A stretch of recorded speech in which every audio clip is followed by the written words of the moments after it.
بسم اللہ الرحمن الرحیم۔ السلام علیکم میرے معزز ناظرین، امید کرتے ہیں آپ جہاں کہیں بھی ہوں گے، جس کسی سرزمین پہ بھی ہمیں دیکھ رہے ہیں، خیریت سے ہوں گے، عافیت سے ہوں گے۔ آپ دیکھ رہے ہیں پروگرام روح کربلا۔ بہت بہت خوش آمدید آپ کو کہتی ہوں۔ میں ہوں آپ کی میزبان زینب عسکری۔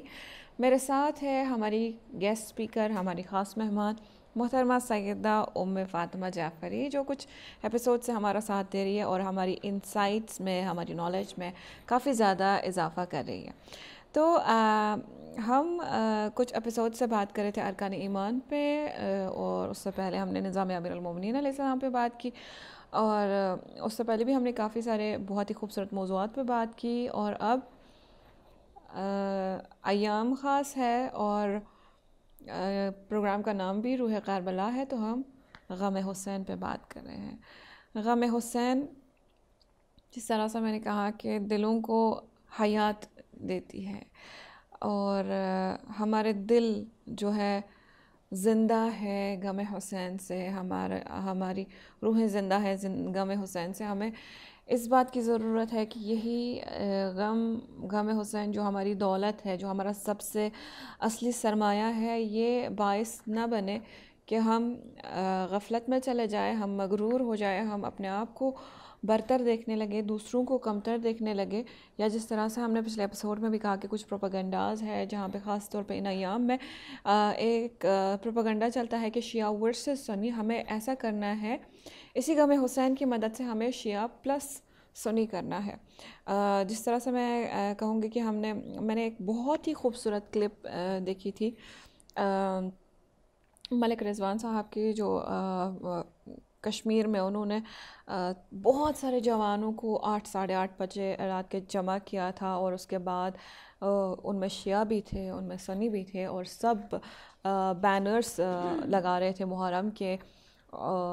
جب محرم کی آمد تھی تو اس وقت انہوں نے جو ایک وہاں کا کلاک ٹاور ہے، جسے وہاں پہ گھنٹہ گھر کہا جاتا ہے، اور اس پہ انہوں نے بڑا سا ایک بینر، حسینی بینر لگا کے پھر سارے شیعہ سنی جوان ایک جگہ پہ کھڑا ہو کے سلیوٹ کرتے ہیں بینر کی، اور سب کہہ رہے تھے السلام علی الحسین وعلی علی ابن الحسین وعلی اولاد الحسین وعلی اصحاب الحسین۔ یہ ایک چھوٹی سی حرکت بہت ضروری ہے ہر ایک قوم میں جوانوں کے لیے، جہاں پہ ہم شیعہ سنی سب مل کے ایک ہو جائے حسین کے نام پہ، کیونکہ جس طرح سے ہم نے پچھلے پروگرامز میں بھی گفتگو کی، ہماری جو گفتگو رہی، ہماری جو بات چیت رہی، اس میں ہم نے یہی کہا کہ انسان کو بیدار تو ہو لینے دو، ہر قوم پکارے گی ہمارے ہیں حسین۔ تو حسین علیہ السلام کسی خاص شیعہ انسان کے نہیں ہے، کسی سنی کے نہیں ہے، کسی اور فرقے کے، کسی اور مذاہب کے سے تعلق نہیں رکھتے، بلکہ ہر بیدار دل کے مالک حسین ہیں۔ تو اب عشق حسین ہے، عشق حسین کا دعویٰ ہم سب کرتے ہیں، میں کرتی ہوں بعنوان ایک شیعہ، بہت سارے لوگ کرتے ہیں، لیکن عشق حسین کا حقیقی معیار کیا ہے؟ اعوذ باللہ من الشیطان اللعین الرجیم، بسم اللہ الرحمن الرحیم وبہ نستعین۔ الحمدللہ کیا ہم ایک بار پھر اس پروگرام میں موجود ہیں، اور انشاءاللہ کہ ذکر حسین علیہ السلام سے اپنے قلوب کو روشن کرنے والے ہیں۔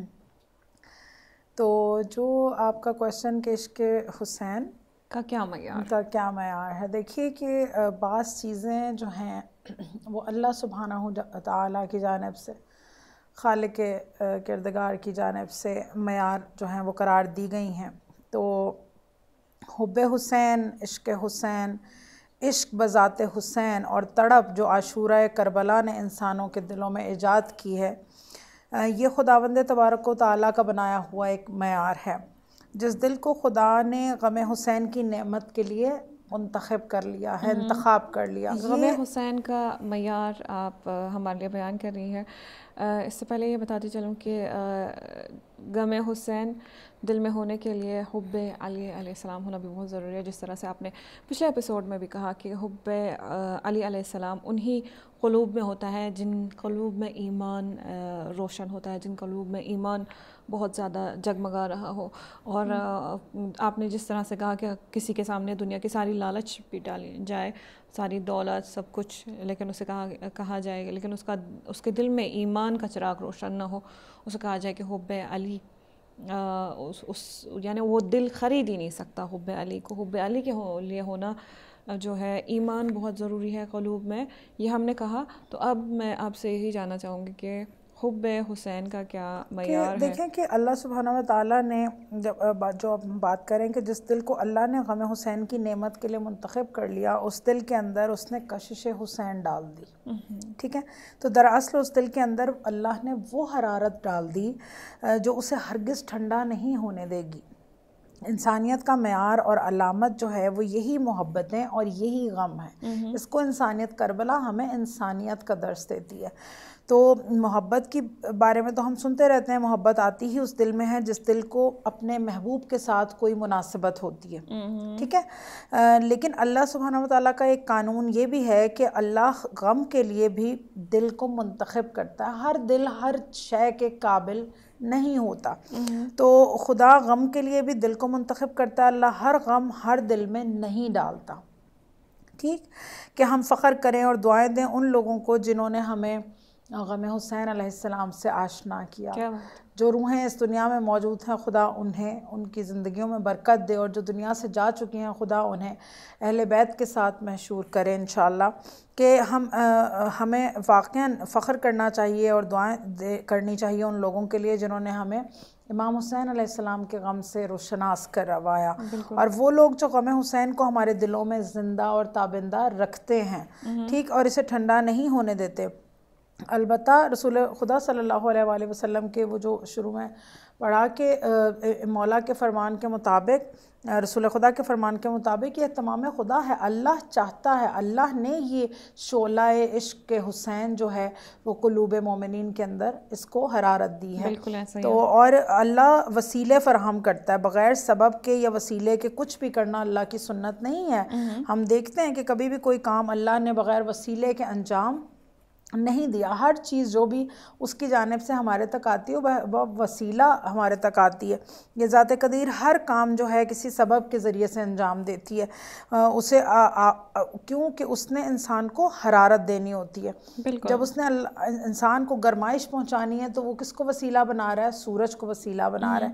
جب اسے انسان کی پیاس بجھانی ہے تو وہ پانی کو وسیلہ بنا رہا ہے. ٹھیک ہے, یہ ورنہ چاہے تو کن فیکون, کیا مشکل ہے کہ کہے کہ میری پیاس بجھ جائے تو بجھ جائے. بالکل, ٹھیک ہے, تو لیکن اس نے پانی کو وسیلہ بنایا, بھوک مٹانے کے لیے اس نے کھانے کو وسیلہ بنایا, اس نے آرام انسان کو دینے کے لیے رات, اور رات کے مشخص ہیں وہ اوقات کے جس وقت نیند کا غلبہ اور واقعاً انسان کو اس وقت سو جانا چاہیے تبھی وہ ایک صحت مند زندگی گزار سکتا ہے. اور اسے تو وہ ہر چیز کو دینے کے لیے وسیلہ بناتا ہے, اور ہر چیز کا ایک وسیلہ بنا کر انسان تک اپنے مقرر کردہ وسیلے سے اپنی نعمات کو اللہ پہنچاتا ہے. تو اب جو اللہ کے مثلا اللہ سبحانہ و تعالیٰ نے کسی بھی وقت ہمیں وسیلے کے بغیر کوئی چیز نہیں پہنچائی. ہم دیکھتے ہیں کہ ہدایت ہمارے تک آ رہی ہے, وسیلہ انبیاء ہیں. ٹھیک ہے, اس نے اپنے بندے بھیجے دنیا کے اندر. وہ چاہتا تھا کہ اس کے جو دنیا کے اندر انسان ہیں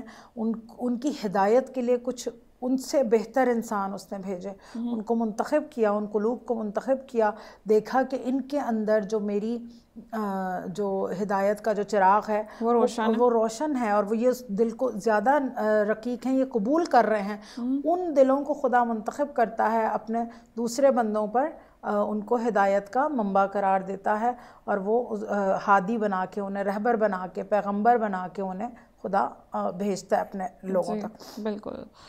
تو غم حسین کی جب ہم بات کرتے ہیں تو یقیناً یہ ایک نعمت سے کم نہیں ہے. تو کیا غم حسین علیہ السلام انسانوں کے لیے نعمت کہہ سکتے ہیں اسے؟ بالکل دیکھیں کہ اللہ سبحانہ و تعالیٰ کے جو اس کی جانب سے وسیلے ہمارے تک مقرر کیے گئے ہیں، ہمارے دلوں کے اندر وسیلے جو ہمارے دلوں کے اندر غم حسین کو یا یاد حسین علیہ السلام کو زندہ رکھتے ہیں، وہ در حقیقت ہمارے پہ عظیم احسان کرتے ہیں۔ دیکھیں اللہ نے ان وسیلوں کے ذریعے غم کو زندہ رکھا، لیکن کون سا غم؟ وہ غم جو انسان کے اندر تڑپ پیدا کر دیتا ہے، ٹھیک ہے، وہ غم جو انسان کے دل میں ایک حرارت کو، جوش اور جذبے کو کریٹ کرتا ہے۔ تو رسول اللہ خدا فرماتے ہیں وہی کہ اِنَّا لَقَتْلَ الْحُسَيْنِ حَرَارَةً فِي قُلُوبِ الْمُؤْمِنِينَ، کہ مومنین کے دلوں میں شہادت حسین، غم حسین، یاد حسین، ذکر حسین اور خون حسین جو ہے وہ ایک ایسی حرارت اور تڑپ پیدا کرتا ہے، وہ تڑپ در حقیقت اللہ کی جانب سے نعمت ہے، وہ نعمت ہے جو خدا کسی دل کا انتخاب کر کے اس کے اندر ڈال دیتا ہے۔ خدا ہر دل میں غم حسین نہیں دیتا۔ اور پھر دیکھیں کہ ہم دیکھتے ہیں کہ کئی لوگ کئی غموں میں مبتلا ہیں، کسی کے دل میں غم روزگار ہے، کسی کے دل میں غم دنیا ہے، کوئی غم دورہ کا شکار ہے، کوئی غم مال میں غلطاں ہے، کوئی غم اولاد کا شکار ہے، یعنی ہر ایک انسان کے دل میں کسی نہ کسی چیز کا غم جو ہے وہ موجود ہے۔ اور انسان جس طرح سے اپنے آپ سے، اپنے ہم سے پہچانا جاتا ہے نا، ہم کہیں گے ہمت سے، ٹھیک ہے، ہم اپنی جیسے وہ اپنے ارادے، اپنے قوی ارادے سے پہچانا جاتا ہے، اس طرح سے انسان اپنے غم سے بھی پہچانا جاتا ہے۔ تو اب اگر جیسے میں نے ابھی بات کی کہ ہم ایک عربی زبان کی اصطلاح ہے، اس کا لفظ ہے، اس میں یہ ہمت کو کہتے ہیں، تو اسے جب شارٹ فارم میں کہتے ہیں تو ہم کہہ کے بلاتے ہیں نا کہ ہمت، ہم کا لفظ استعمال کرتے ہیں، تو کہتے ہیں کہ تیرا ہم و غم کیا ہے، ٹھیک ہے، کچھ الفاظ جیسے اردو زبان کے اندر بالکل عربی کے ہیں تو یہ ہم سننے میں اور پڑھنے میں آتا ہے کہ تیرا ہم و غم کیا ہے، ٹھیک ہے، تیرا ارادہ، یعنی تیری ہمت کیا ہے، تیرا ارادہ کیا ہے، تیری مراد کیا ہے، تیری جستجو کیا ہے، تو کیا مقصد رکھتا ہے اپنے اندر، تیرا ہدف کیا ہے۔ جو چیز انسان کی ہمت ہوتی ہے، جو اس کا مقصد ہوتی ہے، انسان کے اندر اسی سے دوری کا غم بھی پیدا ہوتا ہے، ٹھیک ہے، اس سے وہ اگر انسان کا ہم اس کی دنیا ہے تو اس کا غم بھی اس کی دنیا ہی بنے گی، ٹھیک ہے، اگر اس کا ہم، اس کی ہمت اس کی اولاد ہے، اگر اس کا مقصد اس کی اولاد ہے تو غم بھی اس کی اولاد ہی بنے گا۔ تو اگر ہم انسان جو ہیں جس طرح سے بہت سارے یہاں کے کلچر میں بہت اچھی کچھ چیزیں ہیں، جب کہتے ہیں کہ کوئی روتا ہے، کسی کے یہاں کوئی جو ہے فوت ہوتی ہے، کوئی اس دنیا سے چلا جاتا ہے، کوئی کسی اور غم میں مبتلا ہوتا ہے، تو بہت ہی یہاں کے کلچر میں ایک خوبصورت چیز ہے، آتے ہیں اور کہتے ہیں ایک دوسرے کو کہ خداوند آپ کو کسی اور غم میں نہ رلائے سوائے غم حسین کے۔ اور جب بھی مومنین ایک دوسرے کے گھر جاتے ہیں کسی تعزیت پہ یا کسی اور ایسے مسئلے کو لے کے، جب وہ دوسرے سے ہمدردی کا اظہار کرنا چاہتے ہیں، جب ان کے غم میں، ان کے اس ایسی سچویشن میں جب وہ ان کے دلوں پہ جو ہے قیامت ٹوٹ پڑی ہوتی ہے، تو ہم اکثر یہی جملات کہتے ہیں، بہت ہی خوبصورت جملے، کہ خداوند آپ کو کسی غم میں نہ رلائے سوائے غم حسین کے، غم حسین علیہ السلام کے۔ اور دیکھیں کہ ہم اپنے غم دیکھیں، اپنے ارد گرد کے لوگوں کے غم دیکھیں، کبھی کوئی انتہائی چھوٹی سی چیز کے لیے غمگین نظر آئے گا، کوئی اپنے سواری کے لیے غمگین ہے، کوئی کسی ان ریئلسٹک چیز کے لیے آپ کو غمگین نظر آئے گا، غمگین نظر آئے گا۔ ہر شخص اسی چیز کے بارے میں غم میں مبتلا ہے جس کو اس نے اپنا مقصد بنایا ہے، جس کو اس نے اپنا ہمت اور ارادہ بنایا ہے، ٹھیک ہے۔ تو غم انسان کے دل میں اسی وقت پیدا ہوتا ہے جب انسان اپنے ہم سے دور ہوتا ہے۔ تو اردو زبان کا جو لفظ ہم ہے وہ اور ہے، فارسی میں ہم کا مطلب کچھ اور ہے، لیکن ساری زبانوں کے اندر لفظ ہم استعمال ہوتا ہے، لیکن جو سب سے خوبصورت لفظ عربی زبان کا ہے ہمت اور ارادہ اور مقصد آپ کا، تو وہ کہ وہ جو آپ کی قدر کو واضح کرتا ہے، آپ کے مقصد کو، آپ کے ہونے کی جو ہے۔ بالکل، یہاں پہ آپ نے قدر کا ذکر کیا، تو میں آپ سے جاننا چاہوں گی کہ انسان کو اپنی قدر کی پہچان کیسے ہو سکتی ہے؟ انسان کو اپنی قدر کی پہچان کیسے ہو سکتی ہے کہ دیکھیں، پھر اگین الحمدللہ رب العالمین کے مکتب علی سے وابستہ افراد جو ہیں، وہیں سے ہمیں دانہ دانہ اپنا رزق ملتا ہے۔ بالکل، تو ہم دیکھتے ہیں کہ امام علی علیہ السلام فرماتے ہیں کہ قدر رجلی علی قدر ہمت ہی، کہ امام فرماتے ہیں کہ اے انسان تیری قیمت وہی ہے جو تیرا ہم ہے، جو تیری ہمت ہی، ٹھیک ہے، صحیح. تیری ہمت، جو تیرا ارادہ ہے، جو تیرا مقصد ہے. ہر انسان کی قیمت اس کی ہمت میں ہے. اور اس کو ہم اور جب کھولتے ہیں اس حدیث کو تو جو دیکھو کہ کسی شخص کی کیا قیمت ہے، کہ وہ کتنا ذمہ دار ہے اپنے امور کے اندر. کسی شخص کو دیکھنا چاہو کہ وہ کتنا قیمتی ہے، تو دیکھو کہ وہ کتنا اپنے امور میں پابند ہے، صحیح بات. اپنی ذمہ داریوں کو کس انداز میں جو ہے وہ انجام دے رہا ہے. تو بعض اوقات ہم کہتے ہیں کہ بہت کوئی قیمتی تھا انسان، اس کی دنیا سے وہ چلا گیا، بہت کوئی قیمتی جان چلی گئی. کبھی کسی کا موبائل گم ہو جاتا ہے تو ہم کہتے ہیں بڑا قیمتی موبائل گم ہو گیا. اس میں اب کچھ چیزیں جو ہیں وہ سستی بھی ہمیں ملتی ہیں، کچھ مہنگی بھی ہوتی ہیں. تو اسی طرح انسان بے قیمت بھی ہیں اور قیمت والے انسان بھی ہیں. ٹھیک ہے، بالکل ایسا ہی تو ہے. بے قیمت انسان کون ہے اور قیمتی انسان کون ہے؟ مولا فرماتے ہیں کہ جب انسانوں کی قیمت لگاؤ تو ان کا وزن نہ تولو کہ وہ کتنے کلو کے ہیں. ٹھیک ہے، کیونکہ وہ جنس تھوڑی وہ نہ تو ہے. ظاہری ہاں، چیز ہے. جب بالکل انسانوں کی قیمت لگاؤ تو نہ تو ان کی ڈگریاں تولو کہ ان کے پاس کتنی ڈگریاں ہیں. جب صحیح انسان بات ہے. کی قیمت لگاؤ تو اس کے مال کو نہ تولو. ٹھیک ہے، کہ کس خاندان سے تعلق رکھتا ہے. جب انسان کی قیمت لگاؤ تو پہلے اس کی ہمت دیکھ لو کہ اس کے اندر اپنی زندگی کو لے کے، زندگی کے اندر اس کی مقصد کیا ہے، اپنے کس مقصد کے تحت وہ زندگی گزار رہا ہے. یقیناً. انسان کی قیمت انسان کے مقصد سے پیدا ہوتی ہے. اس کا مقصد واضح کرتا ہے، اس کا مقصد جو ہے وہ تعین کرتا ہے کہ اس شخص کی قیمت کیا ہے. وہی جو تیرا ہمت و مقصود ہے وہی تیری قیمت ہے. اگر تو دنیا تک پہنچنا چاہتا ہے، پہلے یہ دیکھ لے کہ دنیا کی کتنی قیمت ہے. قیمتی جان کس کو کہتے ہیں؟ کیا بات ہے، کتنا خوبصورت. تو اللہ سبحانہ وتعالیٰ فرماتے ہیں کہ میں نے تمہیں جو جانیں دی ہیں، یہ جانیں تمہارے اختیار میں ہیں، یہ جانیں تمہاری گروی ہیں. اپنے نفوس کو تم آزاد کرواؤ. کیا بات ہے. تو جب یہ یعنی اللہ انسان کی، جب اپنے نفس کے اندر گرفتار ہوتا ہے تو یقیناً اس نے اپنی قیمت کو نہیں پہچانا ہوتا، اس نے اپنے اندر کے ویلیو کو نہیں پہچانا ہوتا. تو دیکھیں کہ خداوند متعال نے فرمایا کہ میں نے تمہیں جو جانیں دی ہیں، یہ جانیں تمہارے اختیار میں ہیں، جانیں تمہاری گروی ہیں. اپنے نفوس کو تم آزاد کرواؤ، اپنے نفس کو، اپنے نفوس کو تم آزاد کرواؤ. ان کو قیمتی بناؤ، اتنا قیمتی بناؤ کہ اس پوری کائنات میں تمہاری جان کا خریدار کوئی نہ ملے. کیا بات ہے. کہنے والا کون ہے؟ اس کی توضیح آگے آتی ہے کہ اس جان کی کوئی قیمت ادا ہی نہ کر سکتا ہو. جب انسان اپنی جان کو اس مقام پہ پہنچا دے، اس نقطے پر پہنچا دے کہ دیتا ہے کہ جو عروج ہے، جو ایک انسان کا اوج ہو سکتا ہے، تو اللہ فرماتا ہے کہ اس جان کا خریدار میں ہوں. جان سب کو دی تو اللہ نے ہی ہے. ٹھیک ہے، اللہ نے ہمیں اس بدن سے نوازا ہے، اس روح سے نوازا ہے. لیکن بعض انسانوں نے اس جان کو اتنا بے قیمت کر دیا کہ اس کو ایک کسی بھی شاید مٹی کے ڈھیر کے اوپر جو ہے وہ اس نے پھینک دیا ہے. تو کہا کہ اگر اس جان کو اتنا بے قیمت کر دو کہ اس کو ڈھیر پہ پھینک دو تو بھی کوئی اٹھانے کے لیے تیار نہ ہو. جس نے اس جان کو قیمتی بنا لیا، اللہ بن کے خریدار آ جائے گا اس جان کے لیے. اور خدا قرآن میں سورہ توبہ میں فرماتا بھی ہے کہ خدا نے مومنین کے نفوس خرید لیے ہیں. ٹھیک ہے، اور پھر سورہ بقرہ میں کہ وَمِنَ النَّاسِ مَن يَشْرِي نَفْسَهُ ابْتِغَاءَ مَرْضَاتِ اللَّهِ وَاللَّهُ رَءُوفٌ بِالْعِبَادِ، کہ کچھ لوگ ایسے ہیں جنہوں نے اپنے نفس کو رضائے خدا کے بدلے بیچ دیا، دے دیا. ان کے نفس کو اللہ نے خرید لیا، اس لیے کہ خدا کے علاوہ کسی کے پاس اتنا سرمایہ نہیں ہے، لہٰذا اپنی جان کو، نفوس کو خریدے. ہاں، اپنی جان کو، اپنے آپ کو اتنا قیمتی بنا لو، اتنا قدر و قیمت والا بنا لو کہ اللہ تمہارا خریدار ہو جائے، اللہ تمہیں خریدنے پر راضی ہو جائے.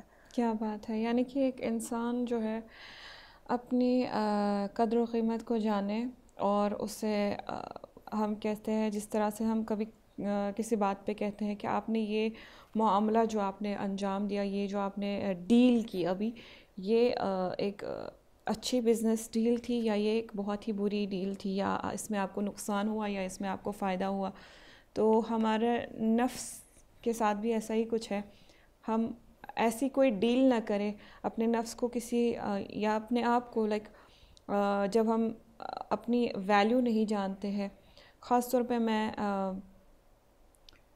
جوان لڑکیوں سے مخاطب ہوں. جب ہم اپنی ویلیو نہیں سمجھتے, ہم کہتے ہیں کہ Muslim women are not meant to be talking to every third person. ہر تیسرے بندے سے بات کرنے کے لیے نہیں بنی ہے, کیونکہ مسلم وومن آر لائک پرنسیسز. تو اپنے آپ کو اتنا سستا کسی کے حوالے نہ کرے. جو ڈیل کرے وہ بہت ہی سوچ سمجھ کے اسلامک ویلیوز کے تحت, اور تاکہ ہمارے نفس کا جو خریدار ہے خداوند کریم بنے, جس طرح سے قرآن کریم میں بھی اللہ تعالیٰ فرماتے ہیں. اسی موضوع پہ مزید گفتگو کرتے رہیں گے آپ کے ساتھ, لیکن یہاں پہ لیں گے ایک چھوٹا سا بریک. ہمارے ساتھ رہیے.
ایک بار پھر آپ کو خوش آمدید کہتے ہیں. آپ دیکھ رہے ہیں پروگرام روح کربلا. میں ہوں آپ کی میزبان زینب, اور میرے ساتھ ہے ہماری گیسٹ اسپیکر محترمہ سیدہ ام فاطمہ جعفری, اور ہم بات کر رہے ہیں ہمارے سب سے قیمتی سرمایہ پہ, غم حسین پہ.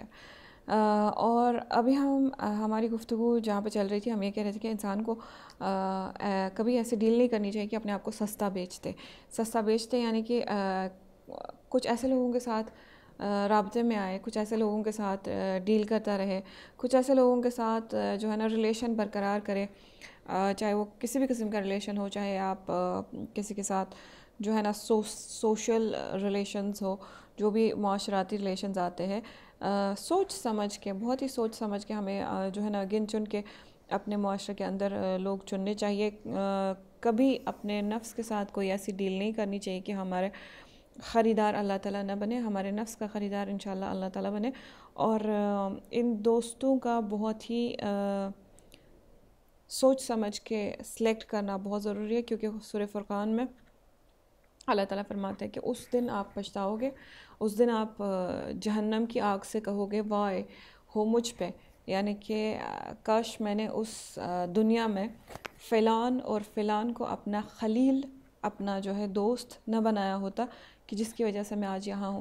یعنی کہ یہ آیت بہت کلیئرلی, بہت واضح طور پہ یہ ہمیں سکھاتی ہے کہ انسان کا جو سلیکٹڈ ماحول ہے, جن کے ساتھ وہ چلتا ہے اپنے معاشرے میں, جن کے ساتھ بھی وہ ڈیل کرتا ہے زندگی گزارنے کے لیے, تو وہ لوگ باعث بن سکتے ہیں کہ وہ آپ کی اخروی سعادت بنے, یا وہ خدا نخواستہ انسان کو جہنم میں پہنچائے اور وہاں سے انسان پھر ہائے اور وائے کے جو ہے نا نعرے بلند کرے. بہرحال آپ ہمیں بتا رہے تھے کہ انسان کو اپنی قدر و قیمت کا پتہ کیسے چل سکتا ہے تاکہ اللہ تعالیٰ ہمارا خریدار بنے. بالکل. تو دیکھیں اس طرح اللہ سبحانہ و تعالیٰ نے جب ہمیں یہ جان دی اور کہا یہ جانیں تمہارے پاس ہیں, چاہو تو انہیں تم اسکریپ کر لو, ٹھیک ہے, انہیں تم کباڑ بنا لو, اور چاہو تو تم انہیں اتنا قیمتی بنا لو کہ اللہ تمہاری جانوں کا خریدار ہو جائے. تو اگر آج دیکھتے ہیں ہم کہ بہت سارے لوگ ہیں جن کو جو دنیا کے اسکریپ کا شکار ہو چکے ہیں, ٹھیک ہے, ان کو اندازہ ہی نہیں ہے کہ انہوں نے اپنے آپ کو کتنا ارزاں بیچ دیا ہے, کتنا سستا بیچ دیا ہے. تو اور بہت سارے لوگ جو ہیں وہ اس روش پہ چلنے کے لیے خود کو آمادہ کیے ہوئے ہیں کہ ہمیں بھی اسی اسکریپ کا حصہ بننا ہے, ٹھیک ہے. تو تو اب یہ اگر انسان اپنے آپ کو قیمتی بنائے تو تب اس کا خریدار خدا بنے گا. یقیناً ایسا نہیں ہے کہ وہ اپنے آپ کو کسی بھی ماحول میں لے جائے, کسی بھی ثقافت کا غلام بنا لے, کسی بھی نظام کا غلام بنا دے, اور اس کے بعد پھر امیدواری اس کی یہ ہو کہ مجھے امیر المومنین بھی اپنے پاس قبول کر لیں, امام حسین بھی اپنے پاس قبول کریں گے, اور کیوں نہیں کریں گے, کر لیں گے, کیونکہ وہ کریم ہیں, وہ یہ ہیں. تو دیکھیں جیسے شاید پہلے بھی کبھی بات ہوئی ہو کہ اللہ سبحانہ و تعالیٰ نے جنت کی بات تو کی ہے, جنت تو تمہیں بڑے سستے میں دے دیا خدا نے, بہت ہی سستے میں, کہا صرف اپنی ماں کا ادب کرو, اس کے پاؤں کے نیچے جنت ہے, جنت کما لو گے. پھر فرماتا ہے کہ تم اگر بالکل بیٹھ کے آپ آرام سے آداب پورے شرائط کے ساتھ پانی کو پئیں, آپ پہ جنت واجب ہے اس شخص پہ. اس نے جنت دی ہے, اس نے تو بہت آسانی سے جنت میں جانے کے بہت سارے آسان طریقے بھی بتا دیے ہیں, لیکن وہ جنت جو خدا سورہ فجر میں فرماتا ہے کہ یا ایتھا النفس المطمئنہ ارجعی الی ربک راضیۃ مرضیہ وادخلی فی عبادی وادخلی جنتی, اے نفس مطمئنہ تو میری جنت میں داخل ہو جا. وہ جو خدا کی جنت ہے, جنتیں تو بہت ساری ہیں, ٹھیک, وہ خدا کی جو جنت ہے وہ فرما رہا ہے کہ اے نفس مطمئن تو میری جنت میں داخل ہو جا, تجھے کسی اور کی ضرورت نہیں, میں تجھے چاہتا ہوں تو میری جنت میں داخل ہو جا. تو وہ چیز ہے کہ ہم اپنے آپ کو لقاء اللہ کی منزل تک پہنچائیں, خدا کی بارگاہ میں پہنچائیں, خدا کے عزیز بندے بنیں, خدا کے لیے قیمتی بنے, خدا ہمارا خریدار ہو جائے. تو یہ چیز ہے کہ آج ہم راستے ہیں نا, آپشنز ہیں انسان کو بہت سارے دیے ہیں خدا نے, لیکن یہ کہ اپنے آپ کو تقوی کے ساتھ, وہی تقوی پہ بات آ جائے کہ آپ نے اپنے آپ کو بچا کے گزرنا ہے. انفارچونیٹلی آج کا دور جو وہ اتنا پورا شعب ہے کہ ہر طرف سے یلغار ہے, کہیں سے میڈیا کی یلغار ہے, کہیں سے ثقافت کی یلغار ہے, اور ہم بچ نہیں سکتے نا, کیونکہ ہمارے ہاتھ میں ہی تو سب کچھ ہے. ہم اپنے آپ کو کیسے بچائیں, ہم کیسے اپنے آپ کو ایسوسیٹ کریں اپنے امام کے ساتھ, ہم کیسے اپنے آپ کو بچا لیں, کیسے اپنے قلب کو طاہر رکھیں, اور ان تمام چیزوں سے اپنی نظر کو کیسے پاکیزہ رکھیں, ٹھیک ہے, اپنے اذہان کو کیسے, قلوب کو کیسے صاف رکھیں, اپنے ذہنوں کو کیسے پاک رکھیں. تو یہ چیز ہے کہ اب ایوری ون از ریڈی ایک لحاظ سے کہ وہ کسی اس دنیا کے کباڑ خانے کا حصہ بن جائے, اور کچھ نفوس جو اپنے اوپر کام کریں, جو واقعاً یہ چاہیں, جو واقعاً اس چیز کو محسوس کریں کہ ہاں کربلا واقعاً ایک عظیم مکتب ہے, اور وہ اپنے آپ کو امام سے ایسوسیٹ کرنے کے لیے کربلا کا وہی درس لیں جو کہ شہدائے کربلا ہمیں دے کے گئے ہیں، تو پھر وہ یقیناً اپنے آپ کو اتنا قیمتی بنا سکے کہ انسان کے اندر کی جو قیمت ہے وہ اس کی ہمت سے ہے نا، تو وہ اپنے ہمت کو، اپنے ارادے کو، اپنے مقصد کو ایسا کر لے، جیسا کہتے ہیں کہ بہت باہمت آدمی ہے، یعنی اس نے ارادہ کر لیا کہ اب یہ سختیوں کے سامنے تسلیم میں خم نہیں ہوگا۔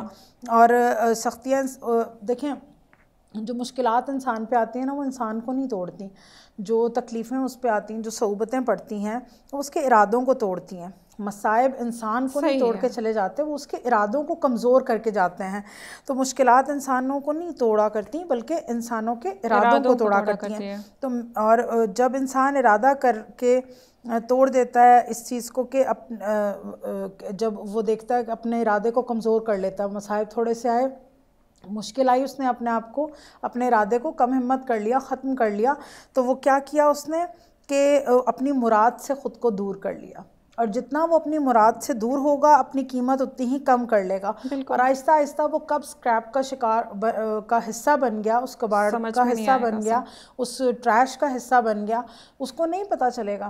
تو مسئلہ یہ ہے کہ آپ پہ کسی بھی طرح کی صعوبت آتی ہے، کوئی بھی الغار مصیبت دنیا کی جانب سے آتی ہے، تو آپ کو اپنے اوپر کام کرنا ہے، آپ کو کسی بھی لمحے اپنے آپ سے غفلت نہیں کرنی، اپنے ہمت کو، اپنے ارادے کو ٹوٹنے نہیں دینا، اپنے آپ کو جمع ہمت رکھنا ہے۔ اور یہ چیز ہم دیکھتے ہیں کہ کربلا کے اندر کہ کیا کسی کے ہاں سے اگر ایک میت بھی اٹھتی ہے، ایک جنازہ کسی گھر سے اٹھتا ہے، تو وہ چند روز تک اپنے نارمل روٹین میں آنے کے لائق نہیں ہوتے، کیونکہ ان کا اتنا پیارا، اتنا عزیز ان سے جدا ہو گیا۔ لیکن ہم کربلا میں کیا دیکھتے ہیں کہ وہاں پہ مائیں ہیں، خواتین ہیں، جن کو جو اتنا ایموشنلی اتنی اسٹرانگ نہیں ہوتی ہیں، لیکن ہم دیکھتے ہیں کہ وہاں پہ کربلا میں ہاں انہوں نے اپنی ہمت کو ختم نہیں کیا، کیونکہ ان کا اپنے ہدف پہ نگاہ تھی، اپنے ہدف پہ نظر تھی، اپنے آئندہ پہ، اپنے کل پہ، اس کے کانسیکوینسز پہ۔ ایک طرف یہ جو کربلا کا میدان تھا، وہاں ایک طرف پانی تھا اور ایک طرف پیاس تھی۔ ہم نے یہ دیکھا کہ جو پانی پینے والے تھے وہ تو پانی پی کے بھی مر گئے، لیکن جو پیاسے تھے وہ آج بھی زندہ ہے۔ اور سلام ہو ان تمام شہدائے کربلا پہ، اور ہماری جانیں ان پہ قربان ہو، اور یقیناً اللہ تعالیٰ کی مدد ان کے شامل حال تھی۔ اللہ تعالیٰ کی مدد کی بات ہوئی ہے تو یہاں پہ ہر زندہ دل، ہر بیدار نفس جاننا چاہتا ہے کہ خدا کی مدد کاش کہ میرے شامل حال ہو۔ انفیکٹ جب بھی ہم اپنے ہاتھ دعا کے لیے بلند کرتے ہیں تو ہم اللہ تعالیٰ کی مدد کے طلبگار ہوتے ہیں، اور اللہ تعالیٰ بھی قرآن کریم میں کہتے ہیں کہ آپ مجھے پکاریں اور میں آپ کو جواب دوں گا، بالکل مدد کروں گا۔ جی، تو اللہ تعالیٰ کی مدد کے بھی، لیکن ہم کہہ سکتے ہیں جس طرح سے ہم نے کہا کہ ہر دل جو ہے، ہر انسان، ہر دل جو بھی دنیا میں ہے اس قابل نہیں ہے کہ اللہ تعالیٰ اس میں غم حسین ڈالے، بلکہ چن چن کے یہ غم حسین ڈالا گیا ہے ان دلوں میں۔ تو کیا اللہ تعالیٰ کی مدد بھی ہر ایک انسان کو، ہر ایک کسی بھی، ہم کہیں گے کہ کسی بھی شخص کو شامل حال ہو سکتی ہے، یا پھر اس کے لیے کچھ خاص شرائط ہیں؟ دیکھیں، اللہ سبحانہ و تعالیٰ جو ہے وہ ہر جگہ مدد نہیں کرتا۔ اللہ کی جو مدد ہے وہ مشروط ہے، وہی بے شرطہا و شروطہا کی بنیاد پہ، کہ خدا اپنی مدد کو ضائع نہیں کرتا، کیونکہ اللہ حکیم ہے، سمیع ہے، خدا بصیر ہے، ٹھیک ہے، اللہ علیم ہے۔ جیسے خدا ہمیں جانتا ہے، ہم اس کو نہیں جان سکتے۔ تو اللہ کا فرمانا ہے کہ اس میں سورہ محمد میں خدا فرماتا ہے کہ ان تنصر اللہ ینصرکم، جو میری مدد کرے گا میں اس کی مدد کروں گا، کہ اللہ بے نیاز ہے، غنی ہے، قدیر ہے، قوی ہے، ٹھیک، یہ اسماء اللہ ہیں۔ اللہ کے اسماء میں جو اللہ سبحانہ وتعالیٰ کے نام ہیں اس کے اندر غنی، بے نیاز ہے وہ، ٹھیک ہے، جو ذات قدیر ہے، خود اس قدر طاقتوں کا حامل ہے، ٹھیک ہے، صمد ہے، اور اپنی اس کی ذات کہہ رہی ہے، وہ فرما رہا ہے کہ اٹھو میری مدد کرو۔ اللہ کہہ رہا ہے کہ اٹھو میری مدد کرو، یا اللہ تجھے کس چیز کی مدد کی ضرورت ہے؟ تو خدا کا جواب آئے گا کہ وہ میری مخلوق جو تیرے پڑوس میں تھی، اگر تو اس کی مدد کرتا تو وہ میری مدد ہوتی. وہ کمزور جس کو تو نے گرا ہوا دیکھا اگر تو اسے اٹھا دیتا, سہارا دے دیتا, تو میری مدد کرتا. ٹھیک, تو خدا قرآن میں خود ہی فرما رہا ہے کہ کون ہے جو اللہ کو قرض حسنہ عطا کرے. ٹھیک ہے, آپ دیکھیں کہ حیرت کی بات ہے کہ اللہ کو قرض حسنہ دے. خدا کسی کا محتاج تو نہیں ہے.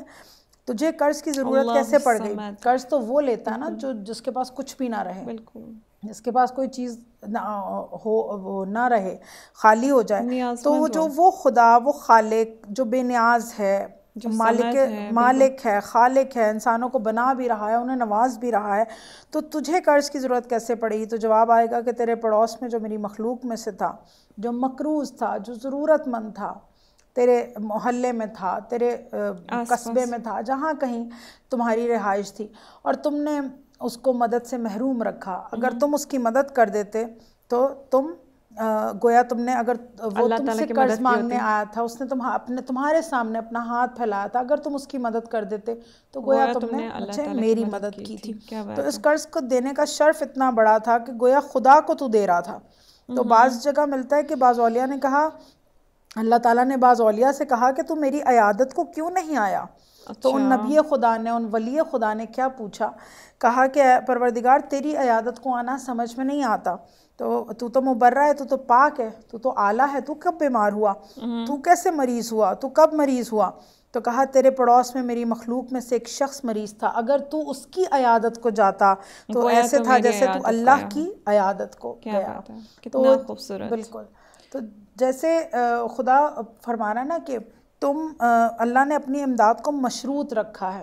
اللہ کی مدد یہ ہے کہ جب ہم کسی مخلوق کو اس کی مصیبت میں مبتلا دیکھیں, ہم اس کی مدد کریں, اور یہی مدد خدا ہے, کیونکہ گرتوں کو تھام لینا ہی ہمت اور مردانگی ہے. کیا بات ہے. وہی خدا جو اللہ الصمد ہے, جو بے نیاز ہے, جو عطا کرنے والا ہے, جو خالق ہے, جو پروردگار ہے, جو پرورش بھی ہماری کرتا ہے, جو ربوبیت کرتا ہے, وہی کہتا ہے کہ میری عیادت کو آنا ایسا ہی ہے جیسے آپ گویا آپ کسی اپنے ہمسایہ کے عیادت کے لیے گئے ہو, کسی مریض کی عیادت کے لیے گئے ہو, جیسے آپ میری عیادت کے لیے آئے ہو یا میری مدد فرمائی ہو آپ نے. تو کتنا ڈیپتھ میں سمجھنا چاہیے ہمیں اللہ تعالیٰ کو بھی, یعنی اللہ کی مدد کے ہمارے شامل حال ہو. اس لیے بھی ہمیں معرفت الہی ضرورت ہے.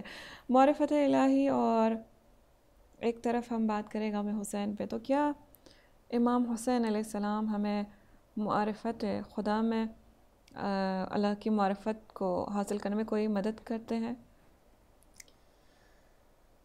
بالکل. دیکھیں کہ جو امام حسین علیہ السلام کی ذات مبارکہ ہے, سید الشہداء علیہ السلام اپنی دعائے عرفہ میں مولا فرما رہے ہیں کہ پروردگار مجھے اپنی معرفت اپنی ذات سے عطا فرما. ٹھیک, مجھے اپنے آثار اور اپنی مخلوق کے حوالے نہ کر. کیا بات. ٹھیک, کہ میں زمینوں کو دیکھ کر خدا کو پہچانوں, میں آسمانوں کو دیکھ کر خدا کو پہچانوں, میں ستاروں کو دیکھوں میں تب خدا کو پہچانوں. نہیں ہے پروردگارہ, تو مجھے اپنی ذات کا قرب اپنی ہی بابرکت قرب سے عطا فرما, اور تو خود اپنی ذات کی تجلی فرما کہ حسین تجھ سے تجھ کو پہچانے. کیا بات. فرماتے ہیں کہ مجھے ان کے سپرد نہ کر کے میں ان میں بھٹکتا پھروں, کائنات میں تلاش کرتا پھروں.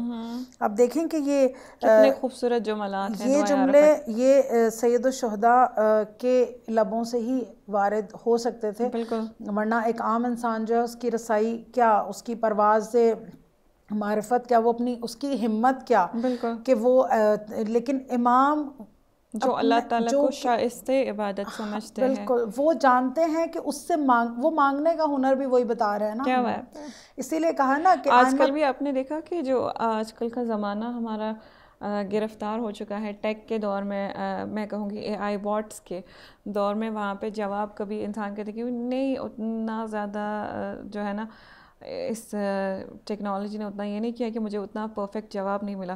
جواب تب اچھا ملتا ہے جب انسان سوال اچھا کرتا ہے. تو یہی بات ہے کہ آپ کتنے آگاہ ہیں, آپ کتنے شعور میں ہیں, آپ نے اپنے آپ کو کتنا اپنے رب سے جوڑا ہے, نزدیک کیا ہے. اس کے بعد پھر آپ کہہ سکتے ہیں نا, اس کے بعد کسی کلیم پہ آ سکتے ہیں. ایسے ابھی آ کے کہا کہ جب تو نے اپنے آپ کو محفوظ ہی نہیں کیا تو نے اپنے نفس سے ہی خود کو محفوظ نہیں کیا تو کیسے خود کو مومن کہہ سکتا ہے؟ پھر یہ کہ جیسے امام حسین علیہ السلام کی بات آئی، ائمہ طاہرین علیہ السلام جو ہیں وہ اسوہ بشریت ہیں، پوری بشریت کے لیے، پوری انسانیت کے لیے راہ ہدایت، راہ نجات امام حسین علیہ السلام کی ذات اقدس، ذات مبارکہ، اور تمام ائمہ طاہرین علیہ السلام یقیناً، لیکن خاص امام حسین علیہ السلام کے لیے فرماتے ہیں کہ حسین جو ہے وہ میرا ان الحسین مصباح الہدی و سفینۃ النجات، یہ ہدایت کا چراغ بھی ہے اور یہ کشتی نجات بھی ہے،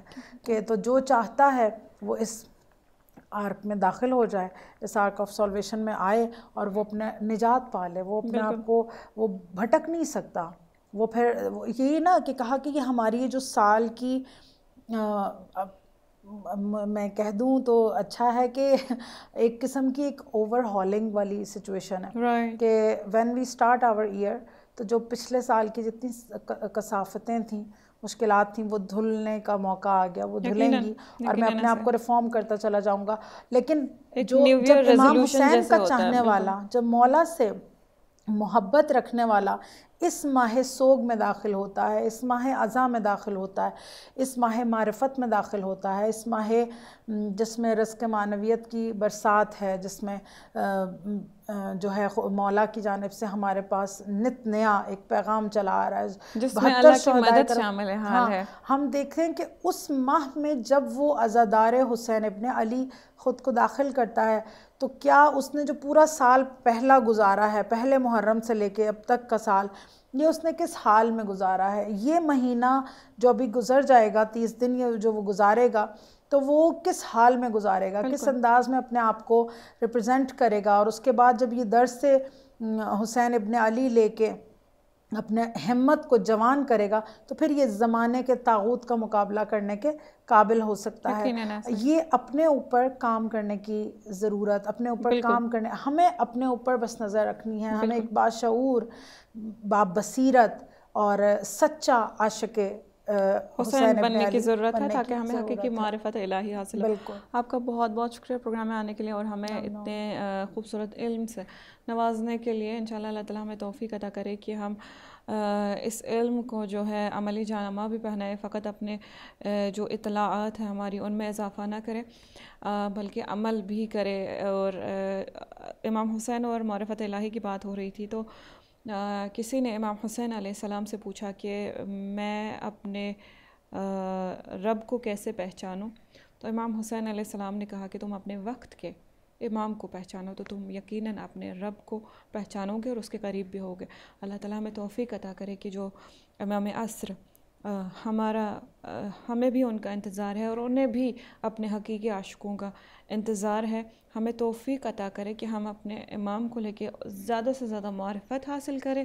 اور ہدایت ٹی وی کا بھی جو ہے ہم بہت زیادہ شکر گزار ہیں، اس پلیٹ فارم کے تھرو آپ تک بہت زیادہ وہ انفارمیشن پہنچتی ہے جس سے آپ کو معرفت ائمہ حاصل ہو۔ اور جو تھرسڈے نائٹس بالخصوص یہاں سے پروگرامس جاتے ہیں ان میں معرفت امام پہ بہت زیادہ باتیں ہوتی ہیں۔ انشاءاللہ اللہ تعالیٰ ہمارے جو ہے ارادوں کو پختہ قرار دے، ہم کبھی اپنے ارادے کو ضعیف نہ کریں۔ جس طرح سے ہم نے دیکھا کہ پورے میدان کربلا میں صبر بھی تھا، ایمان بھی تھا، لیکن انہوں نے مصائب جتنے تھے کبھی بھی اپنے ارادے کو ٹوٹنے نہیں دیا۔